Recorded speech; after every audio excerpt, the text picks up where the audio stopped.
Thank you very much. Gideon Levy, what a great pleasure to have you back in Jaipur and to share the stage with you. An absolute treat and a very warm welcome to India. Who would have believed so many years ago when we first met in Katit restaurant in Tel Aviv that one day we will both sit here on this really respectable stage and talk about what's going on around us. And that you will be wearing Indian kurta pajama. This is even, but that's thanks to my wife. Gideon, you come, as you can see, there's tremendous interest in India, in this audience, as to everything that's been happening in Israel, Gaza, and around the region, I would say. But before we get into the more difficult parts, I want you to give us a little explanation on the latest news, because the new year has begun with a glimmer of hope. There is a ceasefire, and the ceasefire is so far holding.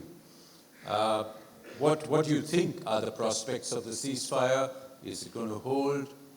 And why wasn't it done 6 months ago? Why did you mention difficult questions? There are no difficult questions. It's a very, very simple conflict that could have been resolved many years ago, but we'll get to it. We are facing now, when we sit here, some more Israeli hostages are being released and some more Palestinian prisoners are being released somehow abroad and in Israel. People ignore the Palestinian prisoners who get free and speak only about the Israeli hostages, but dozens of Palestinians and 3 Israeli hostages are getting free by the time we are speaking here, which is by itself good news, very good news. The first phase of the ceasefire will be completed, I'm sure. The question comes to the second and third phase. Basically, the Israeli government does not want to get to the second and third phase because basically the government of Israel does not want to end neither the war nor the military presence in Gaza. And the question is really directed at the new elected president of the United States, which for a moment became a hope for peace in the Middle East, and surely enough, Donald Trump, 2 moments later, we fall back on the ground of reality when he suggested transferring 1.5–2 million Palestinians into Egypt and Jordan. And we could only tell him, if you are so generous, Mr. President, why wouldn't you take them in the United States? And if you are so generous, Mr. President, why wouldn't we transfer 2 to 3 million Americans to Uganda or to somewhere else? The whole idea of transferring people is sick. The whole idea of taking people, uproot them from their place and put them somewhere else is sick. And you in India know 1 or 2 things about transferring people, but we will not get into it today. We will get into it as we go on in the next 45 minutes, Gideon. But again, I'm trying to bring you back to the good news, if any, is again, today, does Israel feel safer? You're coming from Israel, you live in Israel, you are Israeli. So does Israel today feel safer than in the immediate aftermath of October 7? After all, Hamas and Hezbollah have been weakened considerably. Assad regime has fallen, and the main adversary of Israel, as perceived from Israel's point of view, Iran, has lost a huge amount of diplomatic and strategic space. So is there a feeling that Israel has, at whatever cost, achieved a lot of the goals that it set out to? So first of all, fear is a very subjective emotion, and we can be both in the same situation, and I'll be totally fearful and you will tell me that's nothing. Secondly, on my view, if there are achievements, and I'm not sure that even those that you mentioned are part of the war. I'm not sure. But in any case, nothing, but nothing will justify the mass killing and the destruction of Gaza. Nothing. Would it be the sky? There are certain things which are not done, period. No matter if you achieve something or don't. And getting back to your question, if there are achievements, they are for the short run at all. If they are, the only way, and I'm sorry to sound like a cliche, but that's the truth, and we know it from history. The only way for Israel to be secure and to feel secure in the Middle East is by being accepted by its neighbors. You don't move into a house and turn your back to all the neighbors and behave like a bully and start to attack the first floor, the second floor, the third floor, and then you say, oh, they don't accept me. As long as Israel is not accepted, we will never be secure. And Israel will be accepted, if at all. Maybe it will never be accepted after the last 70 years or 100 years. But if it will ever be accepted in this neighborhood, it will be only through peace agreements, ending the occupation, ending the apartheid. Those are the core issues. Israel today is farther than ever even to reach out to those issues, even to touch them, even to discuss them. Because what happened in Israel on the 7th of October is a damage which will take a lot of time to recover from, because most of the Israelis, if not all of them, after the 7th of October, feel that Israel from now on has the right to do whatever it wants. That after the 7th of October, Israel lost, almost all the Israelis I know, lost any interest in what's happening to the Palestinian people.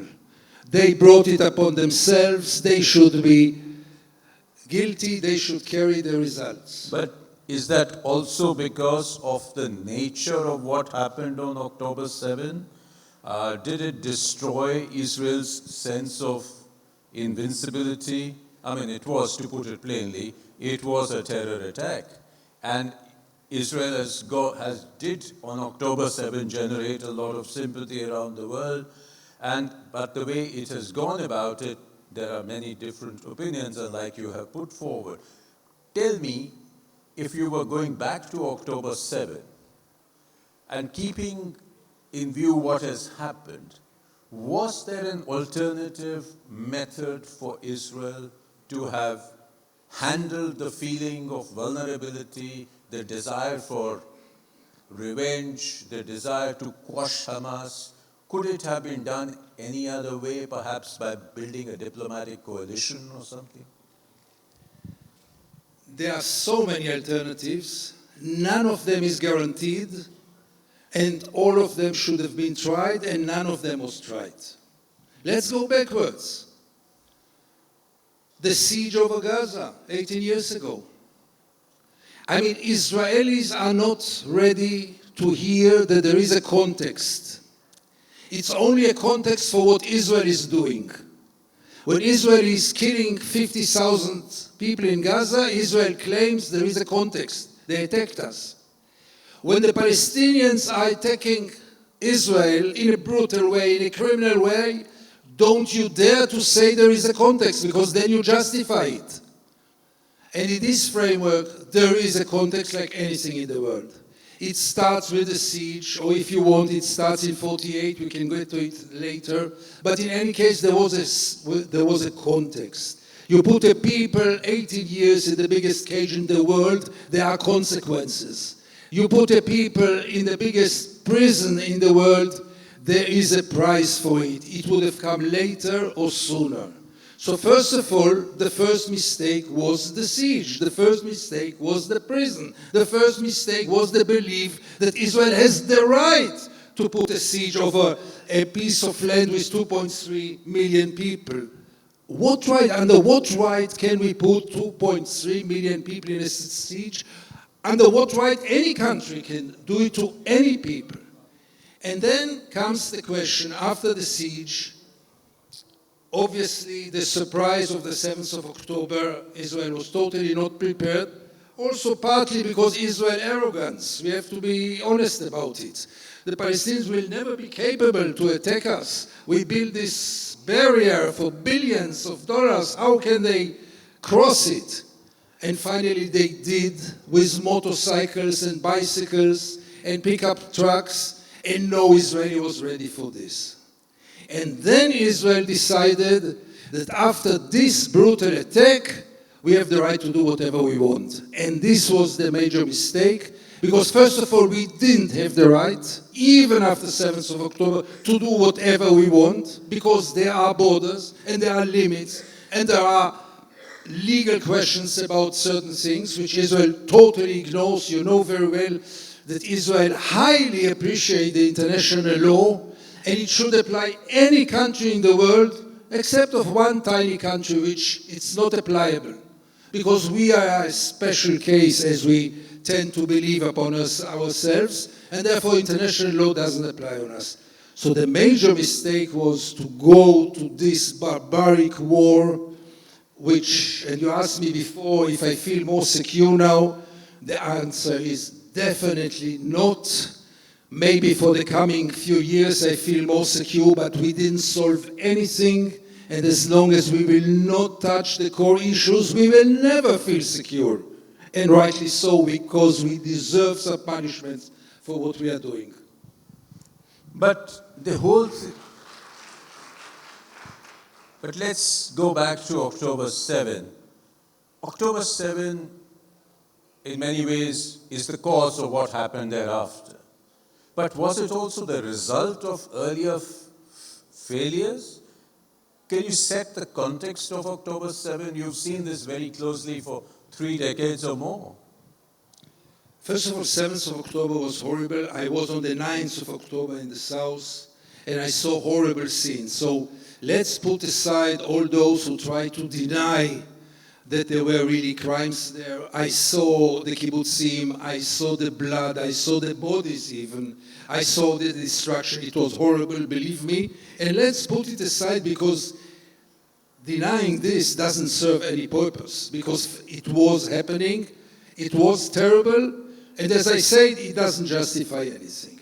Now, what did you think, Navtej, will happen if you put 2.3 million people in a cage? What can you expect? Okay, they tolerate it for a few years, and some for more years. What can they tolerate if a generation after generation they are born into this reality in which there are no perspective? I can assure all of you, all of us, that none of us can even start to imagine himself what does it mean to be a young man or woman in Palestine, a young man or woman in Gaza, and also in the West Bank, but Gaza is much worse, obviously. What did we think that will happen? That they will be brought up to love Israel, to love the United States, to love Mahatma Gandhi and believe that non-violence is the answer? How can they be non-violent when their rival is one of the most violent powers in the world? While Israel is speaking only the language of violence, what are we expecting them to do? And 18 years of siege, and over 70 years of occupation, and over 100 years of certain kind of colonization have a price and have fruits, and the fruits are not very nice. Hamas is not very nice. The attack on the 7th of October was for sure horrible, but those are almost inevitable results of an impossible, inhuman, immoral, and criminal reality.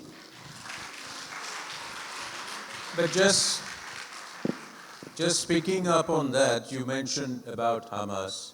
Hamas was not a complete stranger, even to Israel, but it built up gradually. And what was the political process that broke this connection between the West Bank and Gaza, and Hamas coming up in one place and the PA in the other, ineffectively, as far as the PA is concerned? If you do today democratic elections in the West Bank, Hamas will be the ultimate winner. The only problem that there are no elections. Israel, and again, I wouldn't like to put everything on Israel's shoulders, because there is also a great responsibility over the shoulders of the Palestinians. They made their own mistakes and they made their own crimes. And it should be said, but it should never be said as if there is a symmetria, because there is no symmetria whatsoever. There is the occupier and there is the one who is occupied.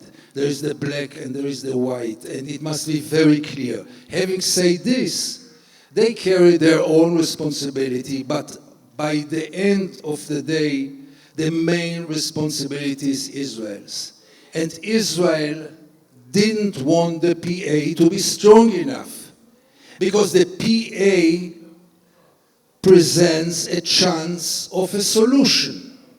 Because the PA, not the corrupted version of today, but the PA of Marwan Barghouti and the PA of Yasser Arafat and the early days of Mahmoud Abbas, they had a promise, at least a chance, of being a real partner who would compromise and get to a peace deal, a peace agreement, whatever you call it.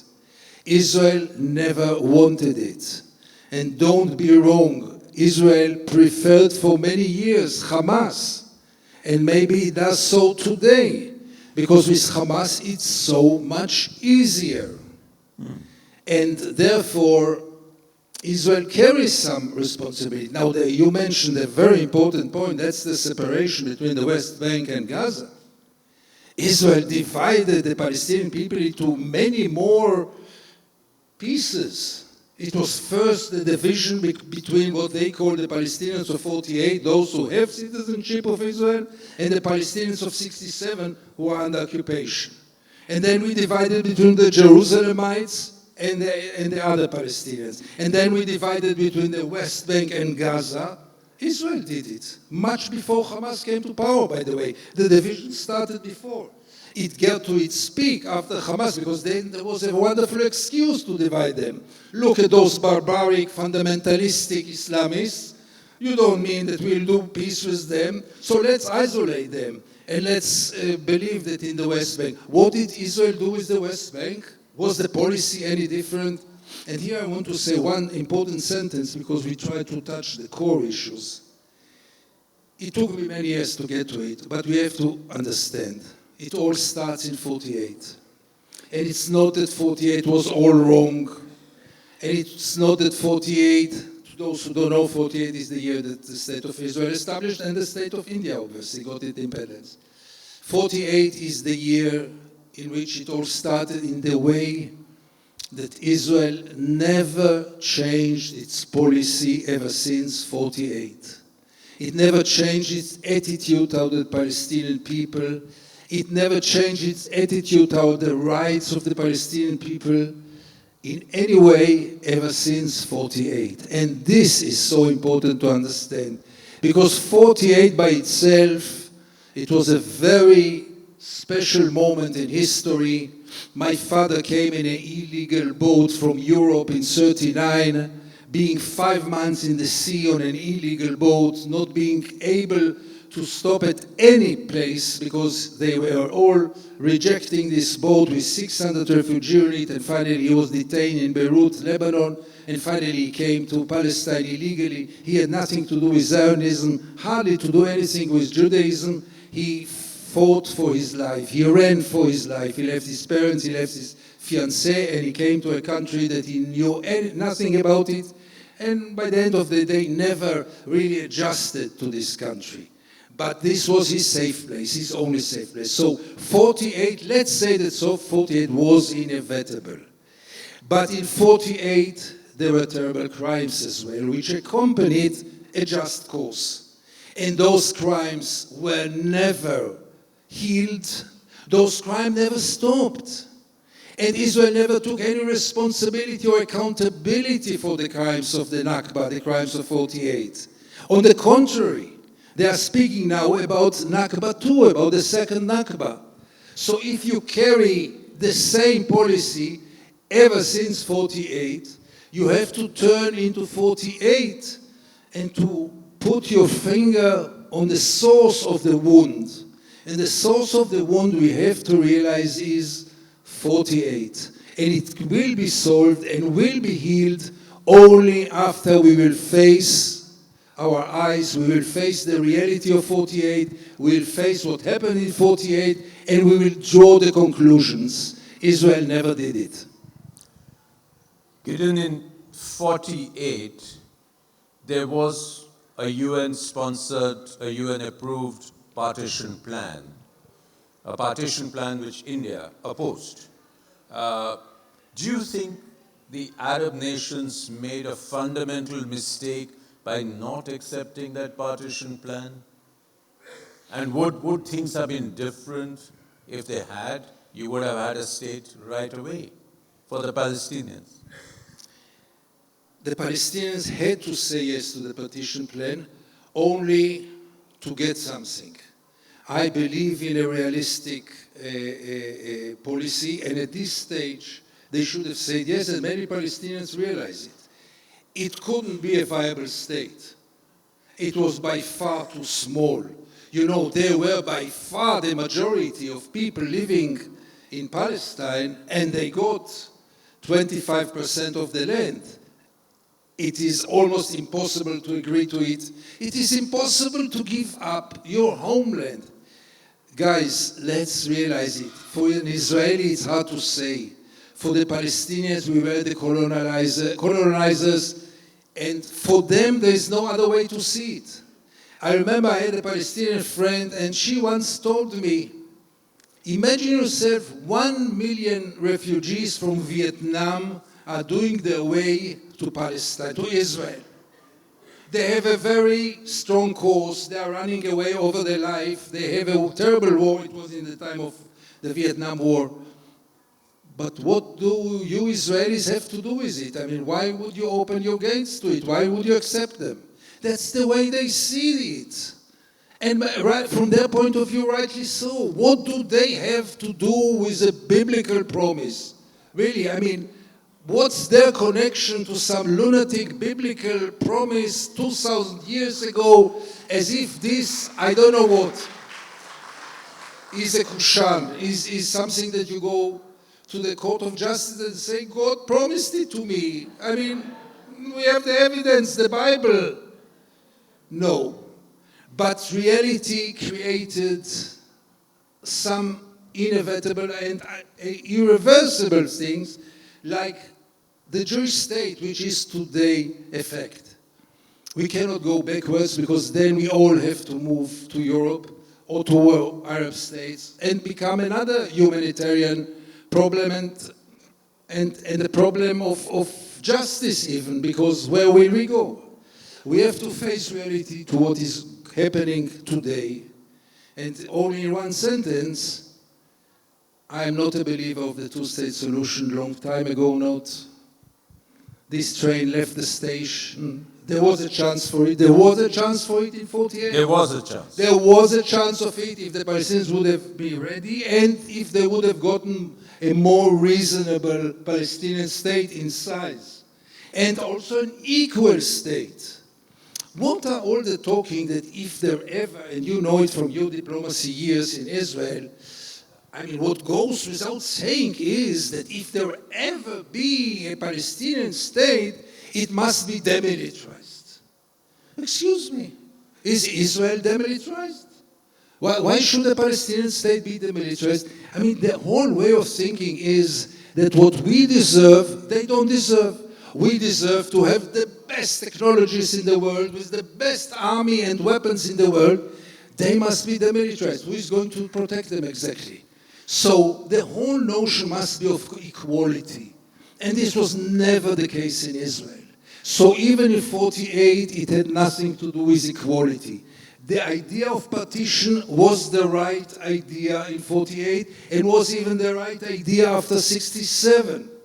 We missed the chance because we sent 1 million, almost 1 million settlers, 700 Jewish settlers, who made it impossible.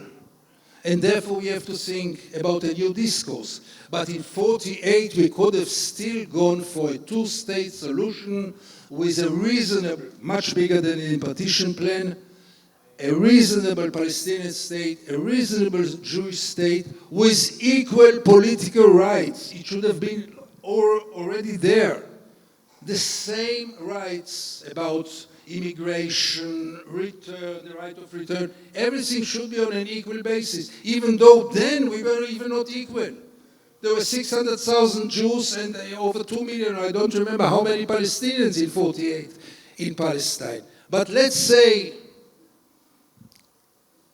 we deserve something also, and let's go for equality. But Israel never thought in equality terms and doesn't think today about equality terms. One last sentence. The issue of security is again and again mentioned in the international discourse. What does it mean, security? It's always security only to Israel. What about the security to the Palestinians? Don't they deserve security? Nobody speaks about security. Israel needs all kinds of arrangements and walls and barriers and weapons and technological devices to secure and defend itself. But isn't it somehow a circular argument from what you say? The Israelis, many people in newspapers and others say that after October 7, it just proves our point that you cannot have the Palestinians living next to us. See what they did to us. And the Palestinians cannot have us see what we have done to them. Look at Gaza. How can they have us as neighbors? But there is no other choice. We are there and they are there, and we have to learn how to accept one the other. And I truly believe that even today the Palestinians, not all of them, not Hamas, but many Palestinians accept Israel by far more than Jews who accept Palestine on a basis of equality. What do you mean we cannot have them as neighbors? What they have done is terrible, and what Israel has done ever since then is 100 times more terrible. So again, to widen the lens, Gideon, you mentioned 48 and the failure therein, but for outsiders like us, for instance, there were other moments of hope, something which you were closely associated with at that time, for instance, the Oslo peace process.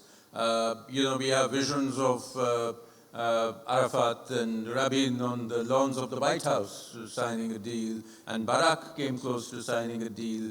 So where did it go wrong? Or were they not genuine hope? No, the hopes are genuine. I can only tell about myself. I saw Arafat landing in Gaza and in Hebron from this helicopter, and hundreds of thousands of Palestinians saw the Messiah, their Messiah, landing. I will never forget those scenes. I will never forget those scenes when I'm leaving Gaza in a very dramatic and theatrical way. I waved up Gaza, bye-bye Gaza, next time I'll come here, Gaza will be free. This is 30 years ago. Gaza is much less free than it was then, and the chances of Gaza to become free are much, much smaller. What went wrong is, throughout all those years, the lack of genuine acceptance of Israel, that the Palestinians are equal human rights who deserve equal political and national rights like the Jews. As long as this will not be solved, Navtej, nothing will be solved. We'll go from one technical settlement to another. The Americans will push, the EU will push, the Emirates will push, will sign, will withdraw, will attack again, will sign, will withdraw. It is a vicious circle which can be solved only by changing the discourse and changing the way of thinking. And unfortunately, we are just getting farther and farther and not closer and closer. We will leave some time for Q&A. I think there's a lot of interest. But I do want to ask you a couple of more things. And one is you mentioned your father's journey, and I think that there's a personal angle which is very, very strong in Israel. People have come from different places, have had different experiences. And you know, in India, and this I'm foreshadowing a book which we will discuss tomorrow, Pankaj Mishra's book, The World After Gaza. And you know, he also talks about this, and I can sense this. There was a lot of admiration as we grew up for Israel. It was the land of people who had come without a homeland. They had come out of a horrible historical experience. There was a lot of admiration for what they did in the desert, the kibbutzes. There was a lot of admiration for the strong, you know, the Entebbe airport syndrome. And, you know, that is something which people have grown up with. And you yourself have grown up in that. And you are speaking your views, and I believe you're widely admired, and should I say, severely criticized in Israel. So tell us a bit more of how the land you lived through and your personal aspects of it. I was a typical, and you know all this from our friendship, I was a typical Israeli, a very good boy, Tel Aviv. I didn't raise too many questions. I hardly knew. I think I was 20 when I heard the first time the word Nakba. Who knew about it? I saw all the ruins along the roads, and I never asked who lived in those ruins. Where are they today? Who are those people? Why can't they get back to their homes? Those things didn't cross my mind like they didn't cross anyone in Israel, or almost anyone's mind. We were deeply brainwashed, and rightly so maybe, because it was a young country. You say that in India many admired. I admired the Zionist project. I was so proud. We were told what a wonderful people we are. We say shalom, peace, when we greet each other. We never thought about it that the Palestinians say salam in the same time. It's only us who say shalom. We are so willing for peace. And only those Arabs around us, those monsters, those bloodthirst creatures, only them want to push us all to the ocean. This is what I was brought upon. And only much later, after serving in the Israeli army, after even committing a bigger crime and working 4 years with Shimon Peres, only in my late 20s, I realized by chance that I was misled. I was cheated. I started to travel to the West Bank and to Gaza, which I do now for 35 years now, non-stop. I mean, Gaza I couldn't visit in the last 18 years by Israel, but I'm at least once a week in the occupied West Bank telling the stories of the occupation. And I gradually, not in one day, realized that the big drama of Israel is not being told to the Israelis. And then later and later, the more I saw. And I'm really documenting the crimes now for so many years, and it shaped my views until I got to this present situation in which I realized that Zionism, by definition, is wrong today. Because Zionism means today Jewish supremacy. And I cannot support any kind of national or racist supremacy. Not by religion, not by race, not by national identity, nothing. I cannot. It is unacceptable that two peoples will share one piece of land and one people will enjoy a supremacy. And this is what Zionism means. And to be non-Zionist in Israel is like to be a non-communist in Soviet Russia. It's illegitimate, it's treason, it's unacceptable. I mean, Israel is the only democracy in the Middle East, but you have to be a Zionist. If you are not a Zionist, you are unacceptable, and therefore you, as usually, were much too kind to what I deserve. There's no appreciation in Israel, for sure not mass appreciation. I was never so lonely like in this war, even much worse than the times that you served in Israel, and I accept it. I'm really not a victim and really not a story, because still I gain my full freedom. But the point is, how far did we go in our minds from accepting the Palestinians? And the 7th of October did terrible damage, first of all, to the minds of the Israelis. 1,200 people were killed in a very, very brutal and criminal way. And for the Israelis, they now rate it as the second horrible things which happened to the Jewish people ever since the Holocaust. As if it is comparable at all. It was a horrible day. But how can you compare it to the Holocaust? And if comparisons, let's compare the 7th of October with the 15 months which followed the 7th of October. What do we say about this? Antony Blinken, in one of his farewell interviews, has said that today the Middle East is closer to a security and economic integration than ever before, that there are no hereditary enemies, and only two things are required. You stop the conflict in Gaza, and you define a path to Palestinian statehood. Using that, do you think there is hope for the future? Or are we going to have this cyclical violence? Is there hope? Two-state, you have already said, doesn't look possible when everybody's official policy is two-state, mostly everybody's. So is it going to be one state? There are 6.5 Palestinians, million, and about the same number of Jews in Israel.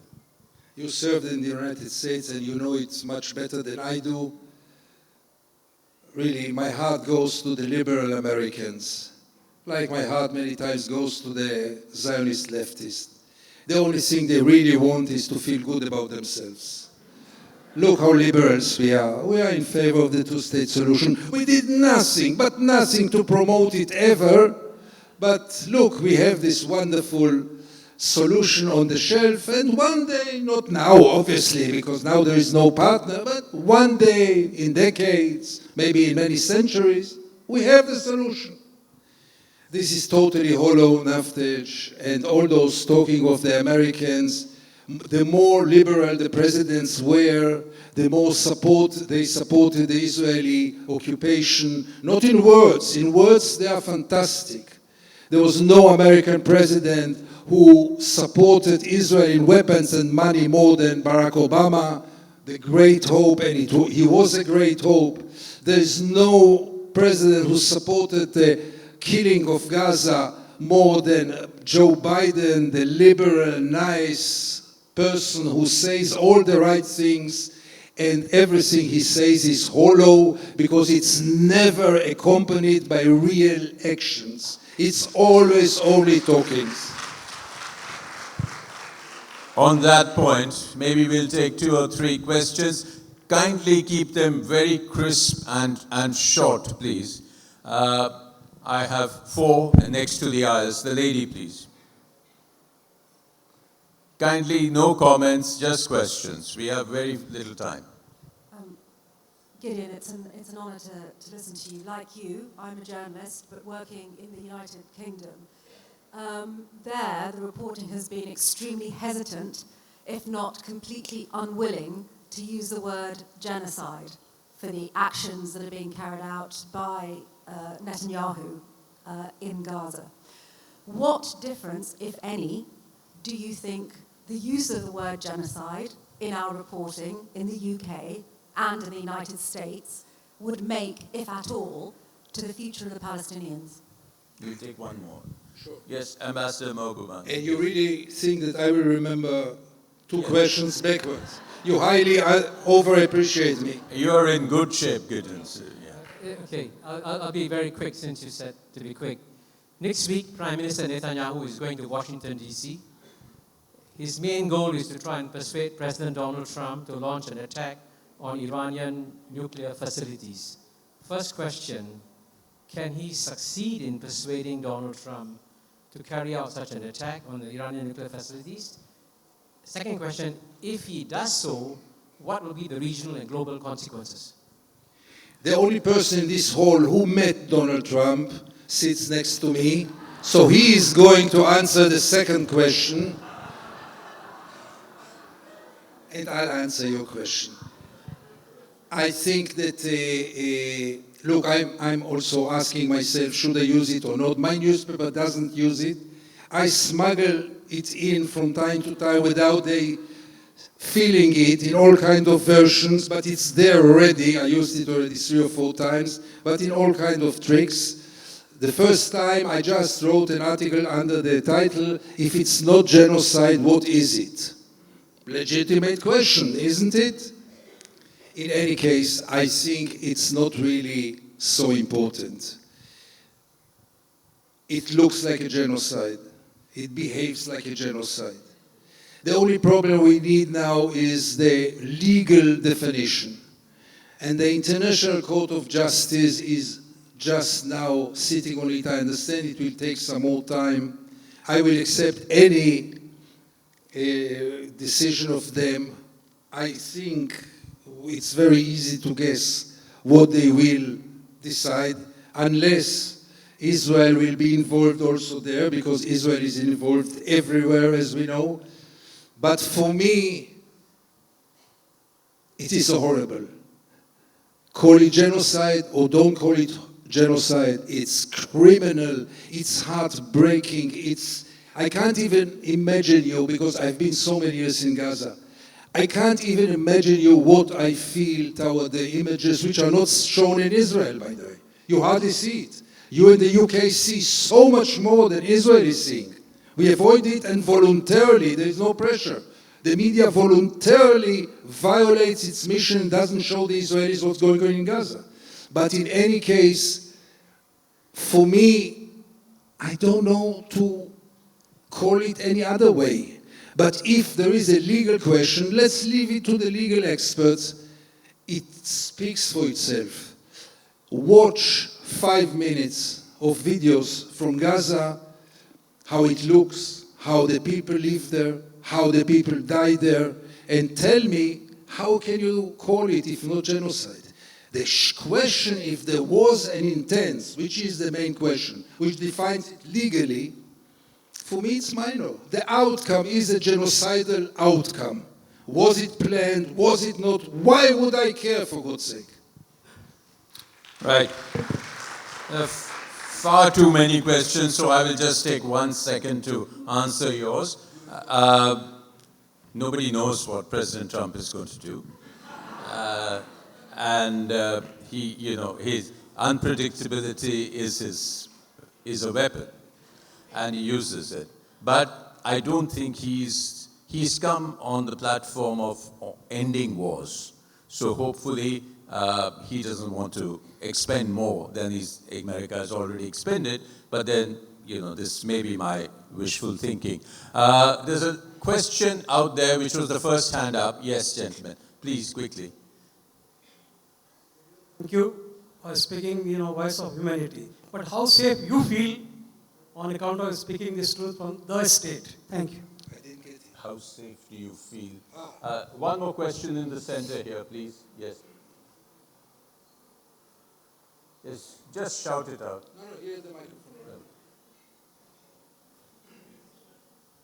So I will just situate myself in terms of who I am, which might make me unpopular over here. I'm a Jew, I'm an Israeli, and I'm a Zionist. Gideon, as somebody who received the Sokolov Prize in Israel, I'm surprised that you feel that non-Zionist voices are not welcome at all in the state of Israel. It must have been a mistake, obviously, to give you the prize. But my question is it not true that in the debate on the partition plan in 1947, and I've seen the verbatim report, the people who were from the Arab states were categorical that anything less than everything for the Palestinians, or the term wasn't Palestinians at the time, for the Arabs, inhabitants of the land, was unacceptable, which means we would not be on the map at all. As I said, it was a major mistake of the Palestinians not to accept the partition plan. I still think so. I might understand why they did so, because from their point of view, it was their land. You cannot argue with it. From their point of view, it was their land for centuries, and this was their sentiment. We might not agree, we might not respect it, but this was the way they saw it. And still I think it was a mistake. And still I think it was a mistake not to accept it, because this would have been a different start. I guess Israel wouldn't let it happen, but that's only my guess. But who knows, maybe Israel would have let it happen, and then the whole history would be different. But they made a major mistake. First say yes, and then let's try to find some common language, and they didn't do it. Here I totally agree with you. If I deserve the Sokolov Prize or not, that's a different question. Neither me nor you will decide, because it was decided already. About my personal... And I can relax you, they wouldn't have given it to me today. I can assure you. And I got it for many, many years of covering the occupation. Nothing else but this. And that's my biggest pride, by the way. The coverage of the occupation, which almost no Israeli journalist does. I just owe one answer, one sentence. Safety. Yeah. I'm reading all the story. I will say so. Any Palestinian in Israel, in the West Bank, and obviously in Gaza, is in much bigger risk than me. All the rest is not important. Yeah, the gentleman there.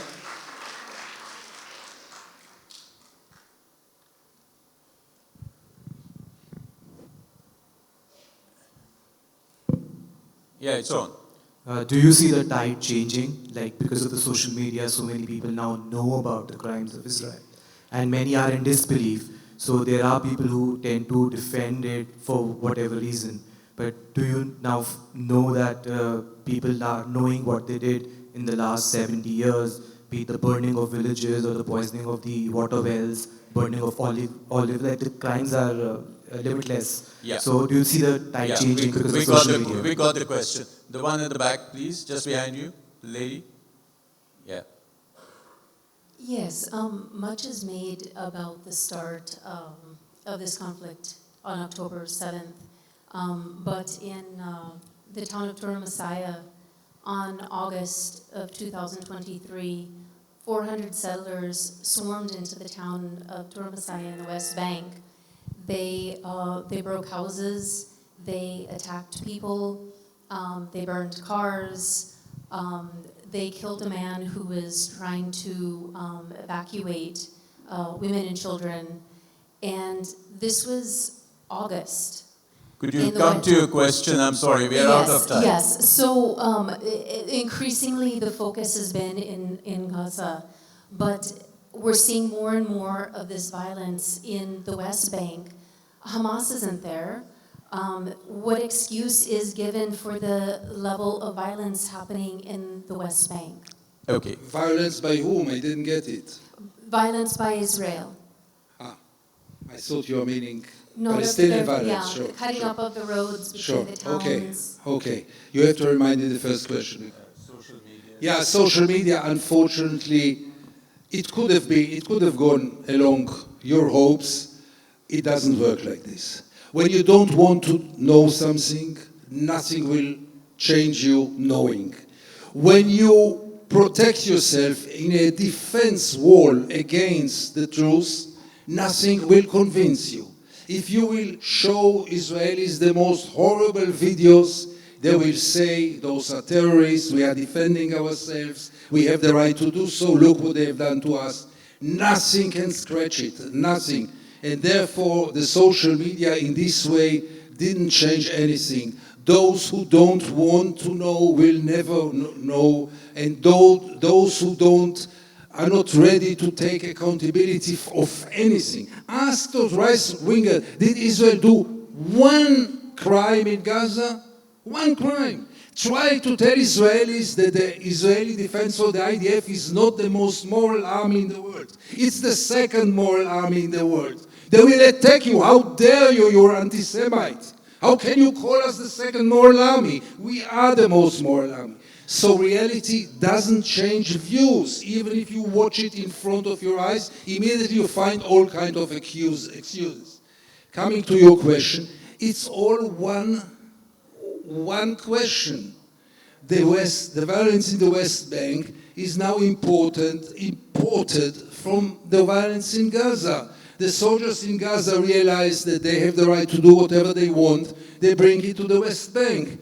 The settlers feel that the war in Gaza is a great opportunity to take over the West Bank, to transfer the population of the West Bank, so they take terrible violence toward the Palestinians, and by the end of the day, it is all one connection, and the connection is, again and again, and by this I'll conclude, the connection is the lack of capability of Israel to accept the fact that there is another people living on this land. We never accepted it, never. Apologies to everybody else who had questions, but Gideon will be around to answer questions and to sign many of his books. Ladies and gentlemen, give him a hand. Well, ladies and gentlemen,